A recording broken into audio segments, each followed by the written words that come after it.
আসসালামু আলাইকুম।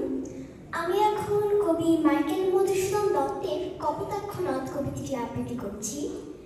আবৃত্তি করার আগে আমি এই কবিতার একটু ব্যাকরণ বলছি, তারপর আবৃত্তি করব।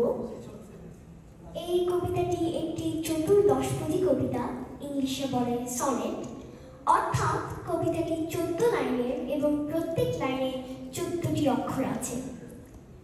কবি মাইকেল মধুসূদন দত্ত যশোরের সাগরদাঁড়ি গ্রামে বর্ন অ্যান্ড রেজড হলেও তিনি বিগিনিংয়ে ওয়েস্টার্ন কালচার এবং ইংলিশ লিটারেচারে বেশি ইন্টারেস্টেড ছিলেন।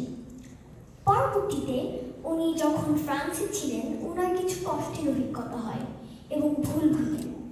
তখন কবি মাইকেল মধুসূদন দত্ত তার গ্রামের এই কপোতাক্ষ নদকে স্মরণ করেন এবং তার দেশপ্রেম থেকে এই কবিতাটি লিখেন। এখন আমি আবৃত্তি শুরু করছি।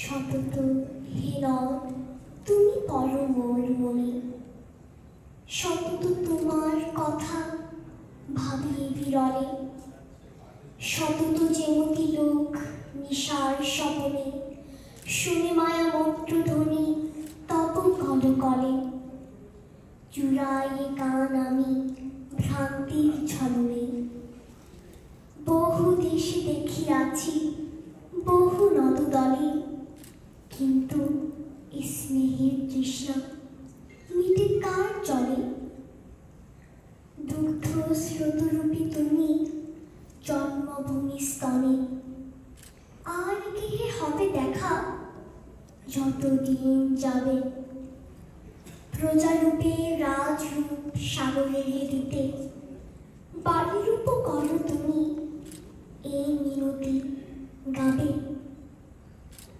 বঙ্গজনের কানে শখে সখারিতে নাম তার, এই প্রবাসে মজি প্রেম ভাবে, লইছি যে তব নাম বঙ্গের সঙ্গীতে।